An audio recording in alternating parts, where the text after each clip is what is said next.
CEO do Projeto 10%, conhecido carinhosamente como Ogro de Wall Street. Meu parceiro aqui, Ogro e Ogra. Seja bem-vinda, André. Bom dia.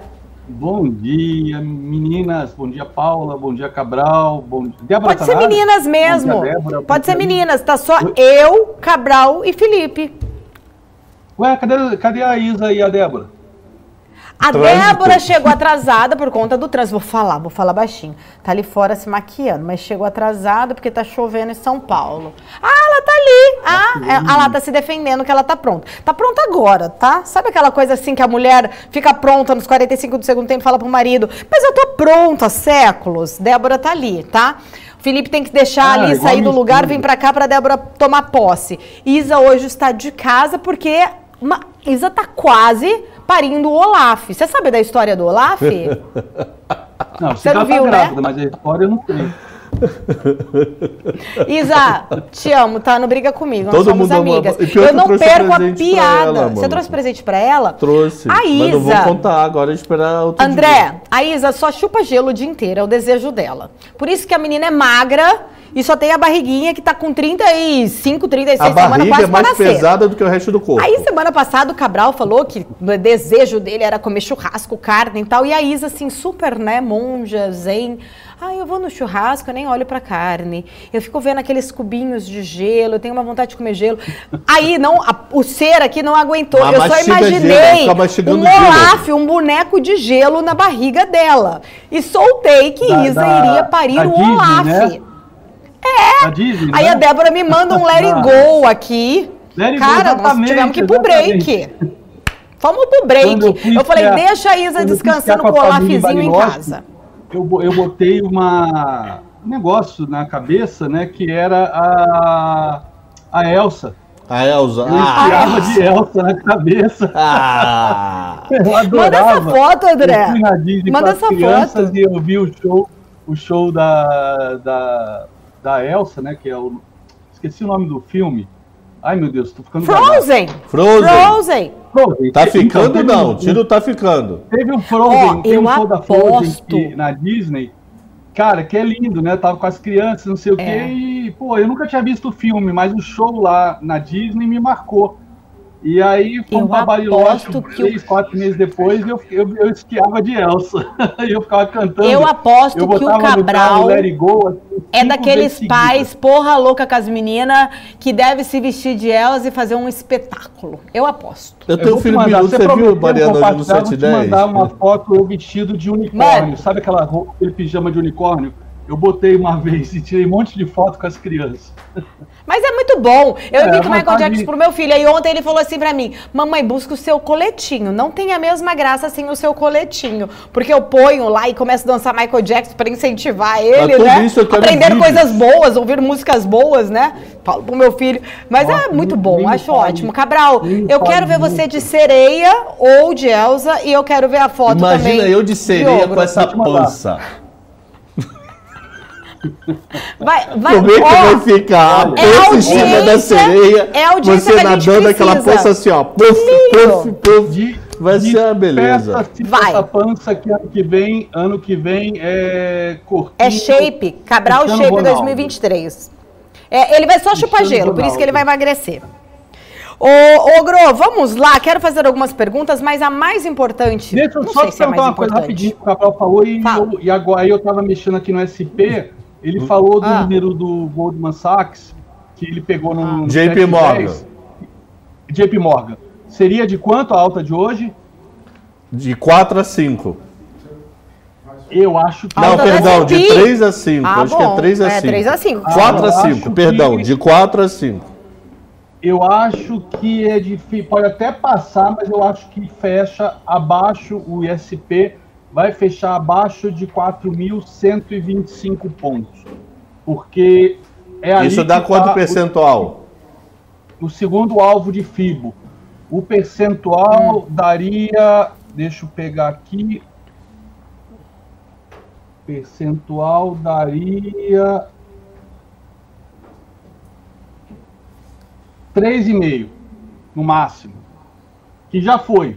Já fez a máxima ali nos 3,5. Vou mostrar o gráfico. Eu até estava falando com a Paula ontem por WhatsApp que os nossos bate-papos, eu quase não uso gráfico, né? Eu acabo falando mais, juntando as peças aí de intermarket análises, né? Que são os 4 mercados, juros, ações, ou índice, no caso, commodities e moedas, e acabo fazendo análise em cima disso, e aí trago isso para o nosso próprio mercado, que também tem esses 4 mercados financeiros, né? Commodities, índice, que são as ações, moedas e juros, né? Mas como o mercado americano acaba sendo o grande drive, né? Onde a vaca vai, o Ibov vai atrás, a menos que a gente tenha um descolamento causado por alguma coisa muito ligada ao nosso cenário interno. Como foi em 2002, né, que eu até comentei numa live semana passada, todo mundo fala, 2002 fez fundo e o mercado começou a subir depois da carta de Lula ao povo brasileiro. Não. O mercado brasileiro fez fundo na mesma semana que o mercado americano fez fundo, depois do crash de 2000, das .com. E a gente subiu exatamente junto com o mercado americano. Talvez, se não tivesse tido a carta ao povo brasileiro, a gente continuasse caindo. Mas, graças a Deus, teve aquela carta, e depois que ele assumiu, teve Meirelles, etc., e a gente foi embora. E, inclusive, fomos muito mais do que o mercado americano, porque tivemos o grande evento aí que todo mundo se esquece de China entrando no OMC em 2001, né? Estados Unidos reconhecendo China como economia de mercado, apesar da China nunca ter se comprometido e nunca ter cumprido zero dos acordos assumidos para entrar na OMC, né, como respeitar contratos, etc., a China viveu aquele boom, né, foi a maior fuga, a maior transferência de indústrias e também de tecnologia da história, né, dos Estados Unidos para a China, inclusive com transferência também de inflação, etc., né, que ajudou esse boom americano, enfim.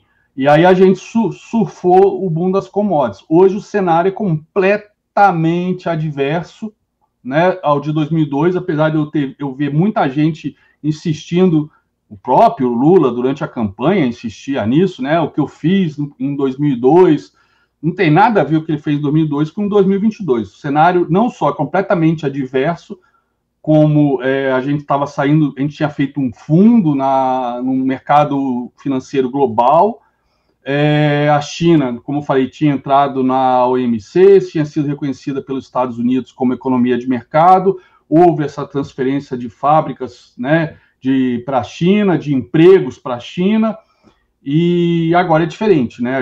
O ISP não está no topo, mas existem sinais, né? Que até ontem eu assisti uma entrevista da Paula sensacional, esqueci o nome do analista, mas justamente ele até levanta um ponto super importante que eu desconhecia sobre a questão das curvas de juros invertidas serem um preditor, né, altamente fidedigno, fiel, né, de recessão à vista, mas aí ele comentou a questão do balanço de ativos do Fed, etc. Mas, enfim, existem sinais de possível recessão ano que vem, né, com certeza na Europa, mas Estados Unidos, ele botou essa pulga na minha orelha, mas seguindo, né, o intermarket análises que eu faço sempre, continua sinais o Gabriel Floriano, viu, o André? Oi? Gabriel Floriano, economista. Gabriel Floriano. Gabriel, eu falei que era Gabriel, mas não lembrava do sobrenome.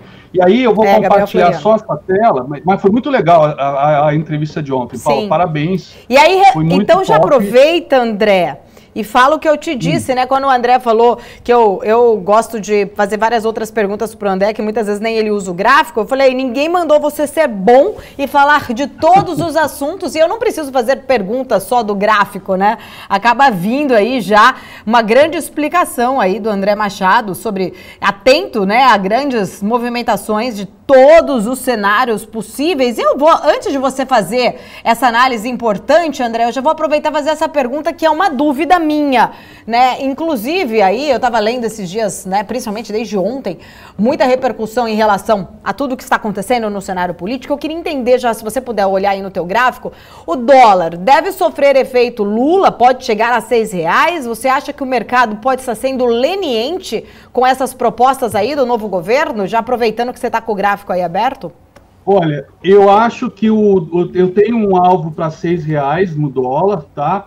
E eu acho que, por exemplo, eu estava acompanhando, e inclusive foi o tema do meu Morning Call hoje, essa questão da queda de ontem, que a gente chegou a mais de 3% de queda e acabamos fechando com 2% de queda, por conta da história de mexer na lei das SA, né? Só que, como você mesmo falou ainda há pouco, você não, o Felipe, falou ainda há pouco, mas ao longo do dia o pessoal foi vendo que não pode mexer na lei da SA sem o Congresso, etc. Na verdade, entrando mais em detalhe, a lei das SA, a lei das empresas estatais, rollback, última forma, onde eu falei SA, empresas estatais, perdão. A lei das empresas estatais só pode ser mudada por PEC, não pode ser mudada por medida provisória. Acho que foi isso que ele quis dizer quando falou de tem que ser aprovada no Congresso. E eu acho que fazer uma PEC, tudo bem que PEC no Brasil virou a coisa mais... Mexer na Constituição, porque a nossa Constituição é tão tosca, tão mal feita, que tem esse carnaval de PECs, né? Mas fazer uma PEC só para botar o mercadante no BNDES não faz sentido nenhum, né? Só que ao longo, eu acho que o mercado percebeu isso, só que eu estranhei que ele daqueles 3% de queda, ele só recuperou 1%. E mesmo assim, porque na reta final, o SP, que já estava subindo bem, deu uma baita de uma arrancadinha aí nas últimas 2 horas. Então, talvez isso tenha amenizado, né? Mas a sensação que ficou é que é tanto... Cara, eu sei que a galera vai me xingar no chat, mas eu não estou nem aí. Esse governo, né, e como os outros anteriores, é tão tosco com relação a essa questão de mercado financeiro, faz as coisas tão assim mal feitas nas coxas, sempre de improviso, ou então da pura malandragem, que eles ficam, há mais de um mês, eles botam um bode na sala e tiram, botam um bode na sala e tiram. É um tal de entra bode, sai bode na sala, e aí a Bolsa sofrendo com comentários depois desmentidos. Ontem mesmo, depois das 18 horas, o mercado fechou, aí veio a questão, não é mais o que a Eurásia falou de mexer na lei das SA, mas restabelecer a TJLP para subsidiar o crédito, né? Mas aí, logo depois do mercado fechou, tiveram reunião com o mercadante e outros ministros, tiveram reunião com o presidente da Febraban, disseram que não vão subsidiar, que não vão fazer empréstimo para Cuba, nem para Venezuela, nem para estrangeiro, que vai ser crédito. Mas semana passada o mercadante falou que era a favor de crédito subsidiado, de voltar TJLP, ou seja, é um disse-me-disse, e eu ouvi ontem até um comentário do Cabral, que os gringos, né, bateram um recorde aí semana passada de alocação no Brasil, na Bolsa, né, 90 bi, mas que uma hora eles vão cansar disso, né, e uma hora, sei lá, esse monte de bode que entra e sai, daqui a pouco vai entrar meia dúzia e não vai sair mais, porque vão tomar gosto de ficar morando dentro do Palácio do Planalto, né, Palácio do Planalto, deve ser legal morar no Palácio do Planalto, né, caviar, camarão, champanhe, leite condensado, né? Não podemos esquecer nunca do leite condensado. Então, eu não sei, o mercado, voltando à questão histórica, que é uma das coisas que eu acho que me ajuda muito no mercado financeiro, sempre me ajudou, vide a história toda aí da guerra da Ucrânia que a gente vem comentando, e a análise técnica não deixa de ser olhar para a história, assim como a análise fundamentalista, né? Balanços passados, etc., tudo história, porque o futuro a Deus pertence, nenhuma escola consegue prever com precisão o que vai acontecer nos próximos anos, mas em 2002 a gente teve um cenário, 2003 no caso, né, a gente teve um cenário totalmente adverso do de 2023. Aqui a gente está provavelmente não estamos no topo histórico do SP, mas estamos bem forte ainda. O próprio Goldman Sachs, o economista-chefe, falou há 2 semanas atrás que o mercado não está... se tiver uma recessão, palavras dele, se tiver uma recessão, o SP não está refletindo isso ainda, o nível que o SP está não reflete essa recessão, ou seja, que pode cair muito mais. Então, o cenário para o Ibov é completamente adverso, né? Se não for completamente inverso do de 2003. E eu não, como falei, com todas as terças-feiras, eu não estou nem um pouco otimista. E quando a gente fala, por exemplo, do dólar, que foi o que você me perguntou, o dólar ele rompeu uma retração, eu vou trazer o dólar aqui, o SP que eu falei para o Cabral que podia subir até 3,5, na verdade 3,5 ele já foi essa máxima aqui, tá? Por que eu falo que acho difícil ele passar? Pode até passar, né? Mas vamos ver se ele vai sustentar acima desse patamar hoje, caso ele passe.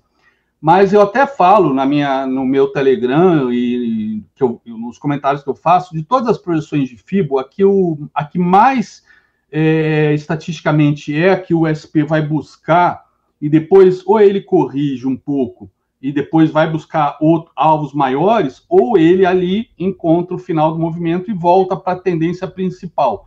A tendência principal, pela média de 200, é uma tendência primária de baixa, né? Ele acabou de, inclusive, né, violou ela e voltou para debaixo. Mas, de qualquer maneira, se o segundo alvo, que é essa linha amarela, que foi cravado aqui, e quando a gente rompeu, né, 2 semanas depois, ele acabou voltando para fechar embaixo dela e fez esse fundo duplo que provocou esse pivô de alta, né? Tivemos o primeiro pivô de alta, que é aquele pivô dovish, que foi que o Jeremy Powell, né, nessa barra vermelha aqui, essa barra vermelha foi a barra vermelha do Powell, porque quando saiu a decisão do FONC, subiu. Aí, quando o Powell começou a falar, devolveu tudo e muito mais, né? Porque ele teve um discurso muito hawkish aqui. Mas aí, depois, tivemos payroll, que foi bom para a Bolsa, porque saímos de 3,5 para 3,7, que continua sendo pleno emprego, não muda nada, né? Mas isso animou o mercado. E aí, o CPI do mês passado fez essa festa e fez um novo pivô. E esse novo pivô foi no primeiro alvo, fez o pullback na cabeça do pivô e agora cravou o segundo alvo embaixo da média de 200. Então, esse segundo alvo já deu 3,5 de alta. Ele tem um poder, ele tem uma probabilidade muito grande, até porque toda tendência é válida até ser revertida, a tendência principal, a tendência primária é de baixa, e a gente veio testar ela agora, tem uma probabilidade do SP voltar a cair daqui. Quando a gente vai olhar o dólar, deixa eu botar aqui o dólar. Doll Index. Quando a gente vai olhar aqui o dólar está um pouco defasado isso tudo. Deixa eu botar aqui no semanal. Ó, o dólar no semanal, só recapitulando, que tem bastante tempo que a gente não olha, deixa eu mudar essa cor aqui, que eu troquei o fundo para cinza, porque o preto no Telegram estava ficando muito pronto. O dólar, esse topo aqui do dólar, esse topo duplo, né? Estamos falando aqui do topo de 2000, né? Justamente a enxurrada de dólares entrando na Bolsa Americana para comprar ações da Nasdaq, etc. E aí o dólar fez topo duplo e depois desabou com o crash de 2000, tá? Aí tive 2000, 11 de setembro, e continuou caindo. E aí fez esse fundo aqui. Tá? E aí fez esse fundo, e aí pegando a retração desse topo com esse fundo, tá? O fundo lá de 2008, a gente viu que o dólar veio subindo, como a maior parte das moedas, ele encontrou a retração de 61 e caiu, e aí veio na retração de baixo, depois veio para romper a retração de cima, quando o Powell estava novamente aumentando os juros, e aí tivemos a Covid, aí voltou, ficou nessa retração aqui, e aí, finalmente, o dólar rompeu essa retração. E sempre que ele rompe essa retração, a probabilidade maior é que ele vai buscar o topo, né? O DXY, no caso, né? Em relação às moedas desenvolvidas. Ele vai buscar o topo. E aí ele rompeu, então, essa retração, fez um pullback nela de livro, e foi para buscar os alvos acima. Então, aqui eu tenho o primeiro alvo do DXY, o segundo alvo do DXY, e eu tenho um alvo, isso são alvos de semanal, e um alvo aqui em cima, né? E agora, como os Treasuries também bateram no seu terceiro alvo, né, um alvo que foi projetado em janeiro do ano passado, eles bateram o terceiro alvo, passaram a corrigir, o dólar também passou a corrigir. A gente pode até dar uma olhadinha nos Treasuries agora, que não tem como olhar dólar sem olhar Treasuries. Então tá aqui. Os Treasuries bateram o terceiro alvo aqui, e desde então eles passaram a cair, armaram esse pivô de baixo, foi no primeiro alvo, chegaram a perder esse segundo, aí fizeram um pullback aqui, vieram fazer um teste na média.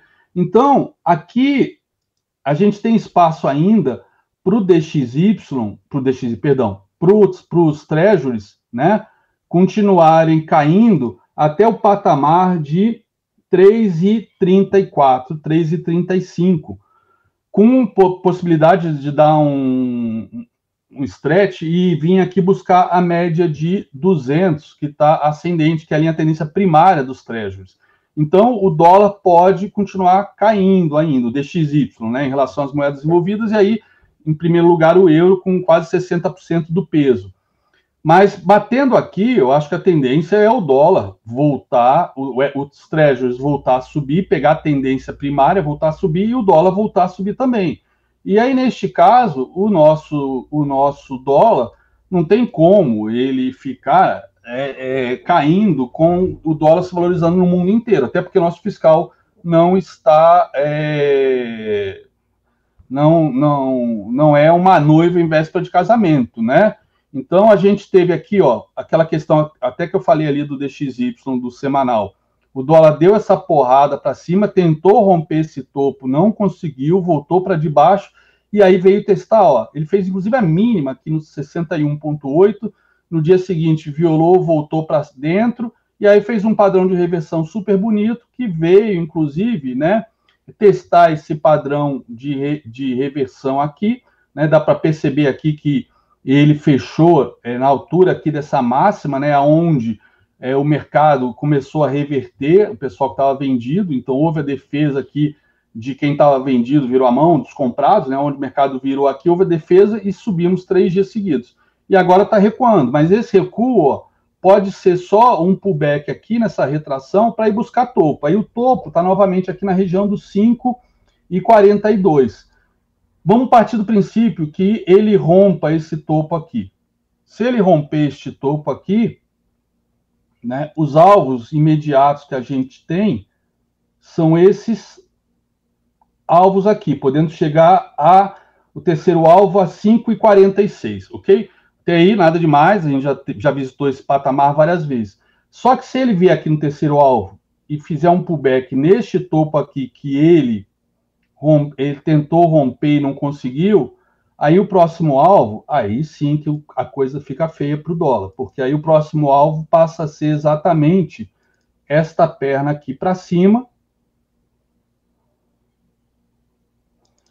e aí eu tenho alvos em 5,58, 5,68, 5,84, tá? Não é 6 ainda, mas como eu trabalho como Jack Estripador por partes, se chegar aqui, aí eu vou esperar ver, provavelmente ele vai corrigir um pouco. Se romper, o fato dele ter chegado aqui significa que ele passou desse topo. Aí sim a gente vai ter a projeção, uma projeção maior, né? Eu posso até, talvez até já antecipar agora, essa projeção desse movimento aqui, que era o que eu tinha antes, e aí a gente tem 5,67, 5,83 e 6,08.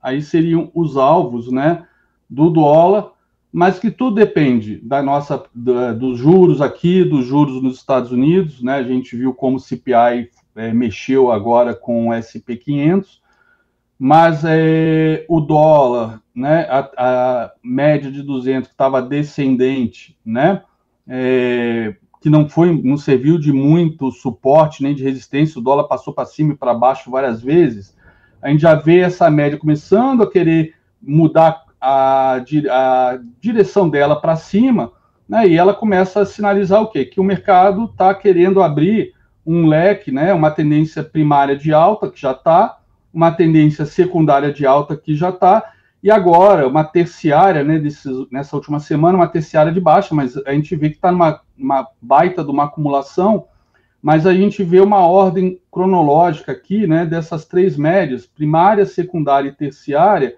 querendo abrir e seguir para cima, que tem tudo a ver com esse cenário do próprio DXY. O DXY aqui nesse estudo acabou de cravar o terceiro alvo, que estava caindo e ainda não tinha cravado, cravou agora. Ó.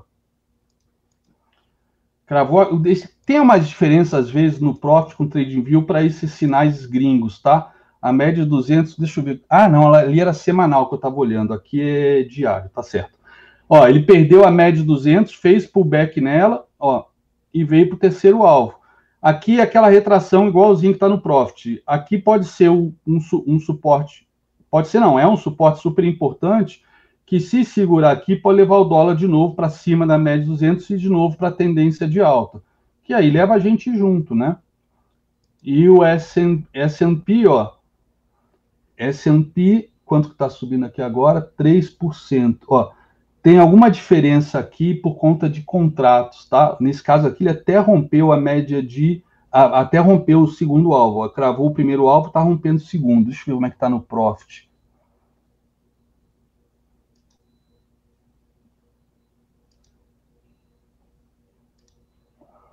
SP. Tem alguma diferença aqui no Profit com questão de contrato. Que aqui eu estou usando contrato contínuo, tá? Ali eu estou usando o último contrato do S&P. Então talvez tenha dado, talvez não, está dando uma pequena diferença aqui. Mas, enfim, seja o segundo alvo é essa região aqui, é super importante ficar de olho, porque se ele não conseguir fechar acima desse segundo alvo, seja aqui, seja ali no TradingView, não importa.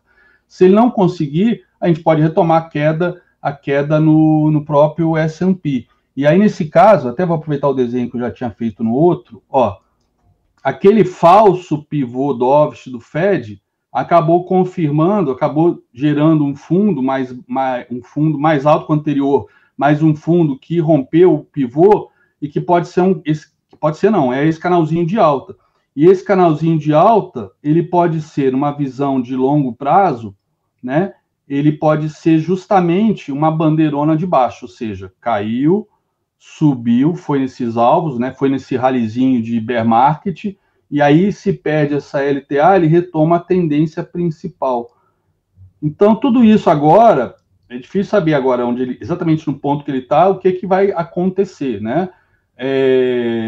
Os triggers se dão justamente quando resistências, sejam essas médias móveis, sejam essas linhas de tendência, o canal, ou seja, as minhas projeções, quando essas regiões são atingidas e revertem ou são rompidas e seguem para o próximo nível. Então, são os triggers. Hoje a gente está num trigger super importante, num dia super importante, que é o CPI, né? E temos que ver como é que vai fechar o dia de hoje, para ver se há a possibilidade da manhã ele seguir subindo, para ir no terceiro alvo, vir testar essa linha de retorno do canal, né? E se depois vai voltar a cair, essa média 200, com uma média muito longa, ela não vai virar só porque foi rompida para cima, leva algum tempo, né? Ela continua, então, apontando para baixo. Então, esse finalzinho de dezembro, aqui para o SP, né? Esse CPI é o mais importante do ano, é o que fecha o ano. CPI não, perdão. A decisão do FONC de quarta-feira é o mais importante do ano, é que fecha os juros do ano de 2022. Vamos ver como é que o mercado vai andar de hoje até quarta-feira, até amanhã, 4 da tarde, né? Agora com o fim do horário de verão nos Estados Unidos, e principalmente com a coletiva do Powell às 4h30, que a gente viu o estrago que fez, né? Na última vez, que foi essa barra preta aqui, né?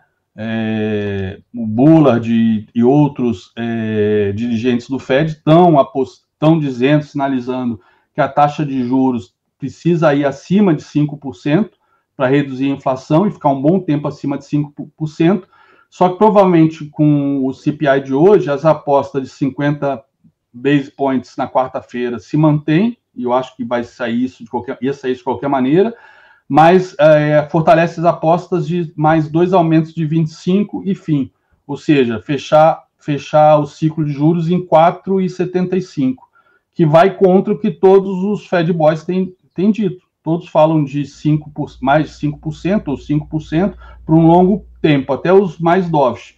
Os mais hawkish, como o Bullard falou há 2, 3 semanas, que tinha que subir rápido. Ele mesmo sinalizou ser favorável a 75 base points agora, que foi até, se não me engano, esse dia aqui, um desses dias aqui, de forte queda. Foi quando o Bullard falou, deu essa sinalização. Então, o SP, de repente, rompendo aqui, fechando aqui acima, né, hoje, de repente amanhã ainda pode, antes do Fed, dar uma puxada até o canal, enfim. Amanhã é o dia. E aí vamos ver se a gente vai resolver acompanhar o S&P no CSI em dezembro, ou se vão continuar botando e tirando os bodes da sala todos os dias, né? Cravou o segundo alvo de FIBO, e eu até comentei no Morning Call. A expectativa agora é que ele venha testar aqui os 107,200, 220, para fazer o pullback nesse fundo, que foi rompido ontem, e a expectativa é que ele venha testar aqui, depois ele volte a cair, né? Ou, de repente, até volte, né? Venha fazer ajudado pelo S&P, venha buscar níveis mais altos. Mas a maior probabilidade, já que a tendência claramente é de baixa, se subir até 107,215 e retomar queda. E se perder os 104,200, né, vim buscar aqui os 99,300, 99,500, tá? Essa é a maior probabilidade. Dá uma diferençazinha de uma ferramenta para outra, de coisa de 200 pontos, mas essa região, aqui no Profit é 104,350 e 99,500. Aqui está dando um pouquinho menos. É isso. Não sei se deu para entender. Deu. Meu amigo, eu quero fazer uma pergunta polêmica. Claro. Aquela live com o Noronha, a conclusão não era dólar futuro Chicago, não? Dólar o quê? Futuro? IBOV dolarizado, dividido por IBOV, IBOV corta IBOV, vira dólar futuro americano. Então, alguém comentou isso. Um sobre dólar futuro, né? Vira 0,19, pô. Pois é, comentaram. Só vira dólar futuro Chicago, maluco. Eu assisti o vídeo, eu voltei o vídeo para assistir, eu falei, não, isso é dólar futuro Chicago. Que é quantos centavos de dólar eu compro R$1. Foi o que o pessoal comentou, que pegou a fração, porque na hora ele estava falando do IBOV dolarizado e pelo IBOV. Aí na hora eu falei, bom, como é que eu faço isso, né? Aí não existe o IBOV dolarizado, tem que se dividir. Só que, dividir com outra divisão, aí o TradingView possibilita isso. Aí eu fui lá e botei a fórmula, IBOV dividido por dólar dividido por IBOV. E aí deu aquele desenho, né? Mas essa questão do IBOV dolarizado é algo que é muito polêmico. Eu já fui esculhambado em rede social, no caso do Twitter, né, que só tem esculhambador profissional naquela rede. Eu vou até compartilhar isso. E eu, em minha defesa, né, quando a gente fala de IBOV dolarizado, para eu dizer que eu não acredito em IBOV dolarizado como referência, e todo mundo fala, o IBOV em dólar está muito barato. Igual a história do IBOV, o PL do IBOV está muito barato. Cara, PL é preço por lucro. Se o lucro cair pela metade, né, daqui a um trimestre, o PL dobra, né? O que era barato não é mais, né? Então, mesma coisa, IBOV dolarizado. Eu estava desde julho, sem mexer Bom, agora eu não sei se é desde julho, provavelmente não, desde dezembro. 7/12. Desde dezembro de 2020. Não, desde dezembro de quando? Agora, provavelmente de 2022, aqui tá errado. 2022, sem mexer nessa planilha. Não, tá certo. Ctrl Z. Isso aqui foi o que eu fiz agora, semana passada na live. Eu estava desde janeiro sem mexer nessa planilha, e aí eu atualizei e botei aqui uma expectativa, né? Uma brincadeira aqui para daqui a 6 meses, como é que estaria o dólar, o IBOV, né? Então, o que eu mostro aqui? Aqui, durante muitos momentos, até daquela queda do segundo semestre passado, que caiu, todo mundo falou, tá barato, IBOV dolarizado, nunca esteve tão barato. Falava, isso é uma falácia, não é assim que funciona.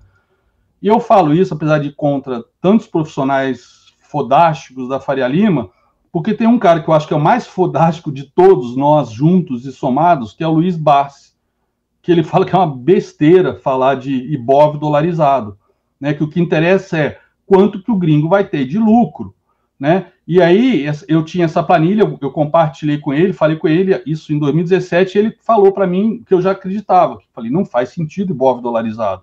Por quê? Você tem aqui a cotação do dólar, a cotação do IBOV. Então, você entra com $1 milhão aqui, converte em real, compra a bolsa. Depois você quer levar a bolsa a subir os 50%. Você quer vender a bolsa, né? E levar de volta o lucro para os Estados Unidos. Aí essa grana, você tem que comprar dólar de novo. Então, a gente vem assistindo, né, por conta, né, dos últimos anos, que não tem aquela dinâmica de bolsa sobe, dólar cai, a gente viu bolsa subindo e dólar subindo também. Muitas vezes para o gringo, olha só, a gente viu aqui o IBOV, né, caindo, né, 14%, né, 14%, e o dólar subindo. Aí quando você vai ver para o gringo, né, IBOV está barato, ó. Você vai olhar, cara, barato, ele está tomando uma pica de 38%. Ele não está barato, para ele está muito melhor ficar lá fora, no SP, na Bolsa Americana. Foi o que a gente viu em todo o segundo semestre do ano passado. Tá aqui, ó. Quanto eu fiz quase que mês a mês, eu fazia isso, sei lá, quase todo mês, e publicava, e todo mês nego retrucava, esculhambava. Que não, claro que IBOV dolarizado é importante, é como o gringo vê. Cara, pode até ser que ele olhe um gráfico dolarizado, ou EWZ, mas o que o gringo vê, ou qualquer profissional vê, quanto que eu estou ganhando comprando bolsa? Quanto que eu ganhei? Quanto que eu vou ganhar?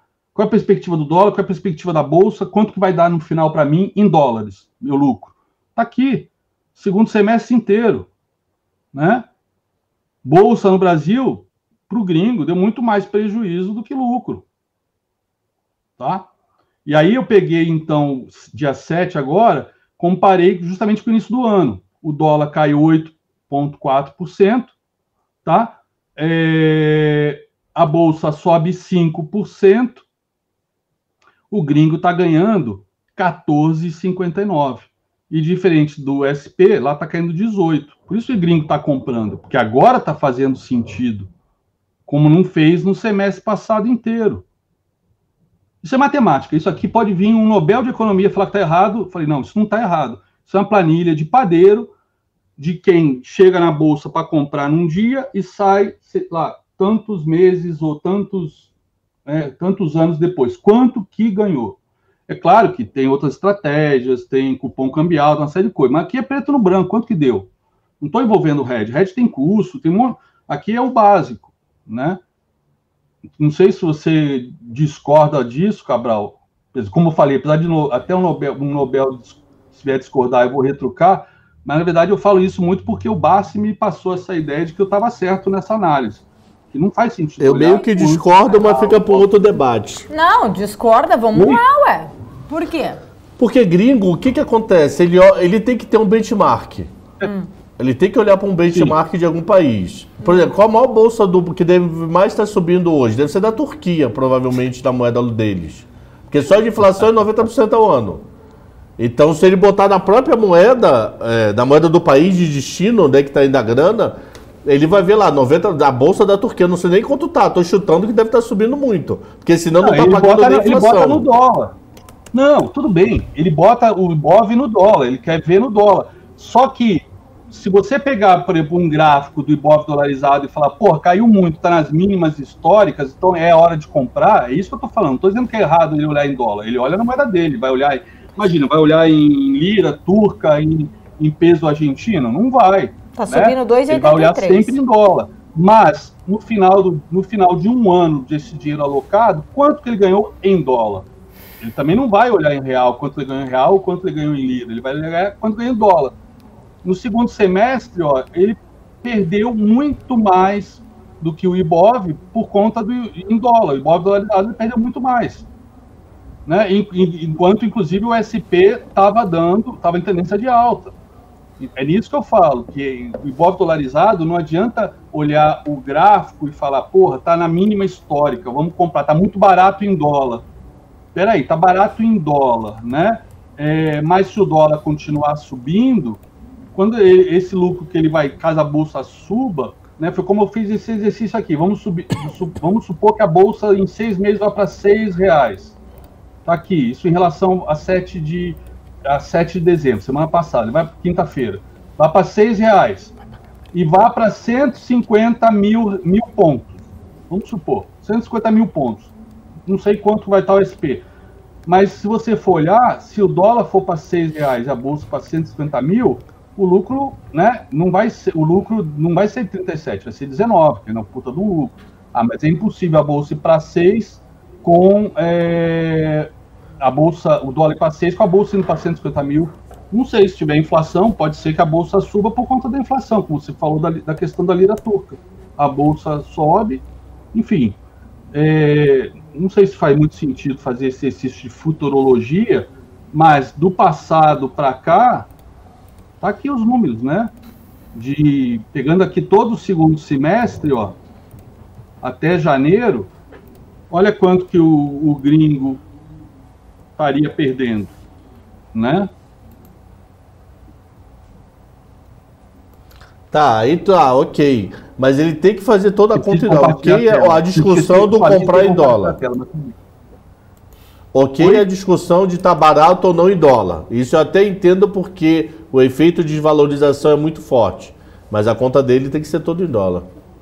Não, a conta é em dólar. Eu entendo o teu racional. Justamente por a conta ser em dólar, que estar barato, não necessariamente, o IBOV estar barato em dólar, não necessariamente ele vai vir comprar por causa disso. Porque se o dólar continuar subindo, vai comer esse lucro dele na hora que ele for repatriar o dinheiro, né? Mas é claro, ele deve fazer um monte de outras coisas, com renda fixa, de margem, colateral para cá, para lá, cupom, FRA. Aí você é um mestre em fazer essas contas mirabolantes aí para ver o resultado final. Mas numa conta de padeiro, bom, no final das contas, é irrelevante até pensar em PL ou pensar em IBOV dolarizado, qualquer coisa desse tipo, na visão de um grafista. O importante é, se está caindo, a gente vende, se está subindo, a gente compra.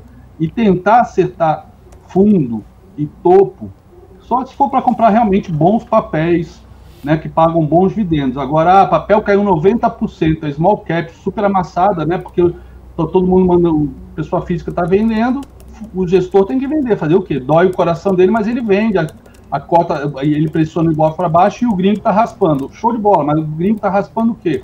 Blue chip. Pô, isso sinaliza o quê? Que ele está querendo aquele trade de motel, né? Ele vai comprar, a hora que der merda, ele vai embora rapidinho, consegue zerar rapidinho, né? Enfim, eu acho que no cenário que a gente vive, tentar acertar fundo, seja de small cap, blue chip, o que for, baseado em PL, IBOV dolarizado, etc., ou pior ainda, apostar que o Lula não vai ser malvadão, que vai ser igual ao primeiro mandato, né, com esses bodes entrando e saindo da sala e deixando um monte de caca no tapete persa, dado pela rainha da Inglaterra para o presidente, sei lá, Juscelino Kubitschek, né, eu acho que é loucura no momento atual fazer apostas, ainda mais com a Selic, né, com renda fixa tão gostosa como tá. Tá tão gostosa como o carnezinho da Dona Luísa. A gente ficaria aqui horas até, inclusive, debatendo outros pontos importantes, mas sempre faltam, né? Faltam ali minutos, tempos, horas, afinal, né? A gente... Já falei, né, André? Nós temos que ter um programa nas madrugadas, o Corujão da BMC. Opa. Essa noite, por exemplo, era 1h40 da manhã, eu ainda estava acordada. E nosso querido Rui das Neves aqui acordado, me mandando, boa noite, chefa, me mandando um monte de coisa ali. Por isso que eu falo, eu adoro, né? Eu adoro essa conexão, principalmente as pessoas que querem ajudar a gente. Vou te botar numa saia Yves Saint Laurent justa. Que foi sobreviram a saia Yves Saint Laurent. O que foi aquele áudio missão dada, missão cumprida, hein? Enigmático. Enigmático. Precisaria saber qual que é a missão. Se foi providenciar o pão de queijo pro coffee break depois... Se foi justamente, né, organizar ali, né, a cerimônia. Qual missão será? Enigmático. Só esqueceu do detalhe do microfone. Mas, André, esse deslize de microfone aberto acontece e muito, sabia? Eu trabalhei muitos anos em televisão, convidado tá microfonado, ele esquece, aí ele sai, vai ali no cantinho e começa a falar, o operador aqui tá ouvindo tudo, mas esse de ontem... Lembra do recupero? Lembra aquele do recupero? Aquele do recupero eu acho que foi o mais emblemático, de todos, né? Tentou os anais do Congresso. Mas sabe o que me deixa contrariada? É que o viés político, ele atrapalha muitas vezes, e a gente não viu esse áudio aí nas mídias torcedoras, porque nós deveríamos, o papel do jornalista era tentar entender qual que é a missão. Missão dada, missão cumprida, vamos entender qual que é a missão. Pode não ser nada, pode ter sido só providenciar o pãozinho de queijo que ele gostava ali, a gente não sabe. É muito enigmático ali, para um áudio desse vazar e ficar por isso mesmo. Enfim, aqui na BBC News não passou despercebido. Aquela entrevista com aquela empresa que tem aquele engenheiro do ITA, que ele fez, acho que em primeira mão aqui na BMC, e depois naquele dia que teve a comissão no Senado, eu insisti que isso deveria ser respondido no Twitter. Eu fui banido do Twitter permanentemente. Está lá a mensagem. Estou fora do Twitter. Não pode questionar. É permanente? Permanente. Permanente, André? Poxa, o André foi repercutir o conteúdo nosso. Eu consigo entrar no Twitter para ler os outros, mas não consigo seguir mais ninguém, marcar ninguém, nem direct message, não consigo fazer absolutamente nada. E tudo que eu tinha salvo ao longo dos últimos anos, que eu aprendi muita coisa com muito analista gringo, não só sobre mercado financeiro, mas também sobre Segunda Guerra Mundial e outros temas que eu curto, que estavam milhares de tweets salvos lá para pesquisa, foram todos apagados. E eu nunca tinha printado, porque para mim ali era uma maneira até de eu ter, né, uma conta sua, né? Me interessava salvo. Então não se pode perguntar mais nada hoje, acabou. E eu fiquei surpreso, né? Que eu achava que índio só queria apito. Descobrimos ontem, então, que índio também quer democracia, também quer liberdade de expressão. Que coisa, né? Mas eu só fiquei também na dúvida né, os amigos, né, como que tá ali, né, entre a cruz e a espada. Será que os amigos, os outros índios vão defender, né, o índio ali, ou vai pesar mais a questão ideológica? Enfim, vamos aguardar, né, André? Esse é o Brasil, mostrando a sua cara. Vamos ver quem paga. Quem sabe o Elon Musk te salva. Por falar, jogo rápido. Jogo rápido, Paola tá pronta, vamos lá. Deixa eu ver como é que tá hoje, porque isso é importante até para o nosso Ibovespa, tá? Cadê? Vale. Ó, Vale subindo 1,18 hoje. Vamos lá. A Vale tá com 20% do índice, meu Deus do céu. Olha só, a Vale tem 20% do índice, certo? Ou seja, eu nunca vi, tirando a época das empresas do setor de telecomunicações, Telebrás, nesses 20 anos eu nunca vi um papel com 20% do índice. A Vale cravou, sexta-feira, o terceiro alvo. E aí ontem deu essa derretida, né, de 3%, né? Mas cravou o terceiro alvo. Então, a gente tem que ficar atento, porque se Vale corrigir daqui, tá? E, claro, isso tudo vai depender de minério de ferro e de China, mas a gente sabe que a China está com seus problemas grandes lá, que ela vem tentando contornar, acabou de liberar ontem, à meia-noite, né, todo aquele sistema de controle, de monitoramento de todas as pessoas, todos os habitantes da China do Covid-0, liberou geral ontem, e sabe Deus, esse liberou geral, o que pode causar de contaminação, de paradas de fábrica ainda, sei lá. Assim como eles fizeram o negócio a ferro e fogo durante 2 anos, durante 3 anos, agora liberou geral, né? Porque a coisa tá feia. E aí? Né? A gente vê aqui a Vale indo certinho no segundo alvo, né? Depois faz pullback no segundo alvo, vai certinho fazer a máxima no terceiro. Pode subir mais? Claro que pode, o mercado faz o que ele quiser. Mas isso me chamou a atenção sexta-feira. E a confirmação desse padrão, desse cenário de possível topo, essa confirmação ontem, claro que a tendência ainda é de alta, mas temos que ficar esperto nessa Vale. Petrobras, por si só, a gente já sabe que vai ter menos dividendos, não vai ter mais desinvestimento, pelo contrário, vai ter mais investimento, então a Petrobras com certeza vai continuar em tendência de baixa, que ela já está. Se a Vale engrena uma tendência de baixa também, o Ibov vai junto, né? São as duas principais blue chips, apesar do que a Petrobras perdeu a posição em relevância para o Itaú, acho que 1 ou 2 semanas. É isso, só para concluir, era essa questão da Vale. Eu só quero falar um assunto. Não, Cabral. Muito rápido. Não, Cabral. Muito rápido. O seu jardineiro passou ali atrás, olhando para a tendência. Ele passou. Quem passou aqui atrás? Um cara todo de preto, eu acho que tem o jardineiro, hein? Lá no vidrinho. Dele. Lá no vidro, passou olhando. É o piscineiro. Ele postou uma foto essa semana com a BMC News da piscina. E ele é salva-vidas. Ô, André, vou pra E ele é salva-vidas também, ô? André. Ele salva a tua vida se você se afogar. Ai, lá veio Cabral. Mas André, tô indo pro interior. Tô indo pro interior daqui uns dias, tô esperando um convite pro churrasco, tá? Deixa aqui, só hashtag deixa aqui. Quando você estiver aqui na área, me liga. Me liga, tá bom, vem visitar a caverna. Combinado. Obrigada, André Machado. Beijo pra você. Continue aqui com a gente no chat menino. agora. Boa semana pra vocês, nos vemos semana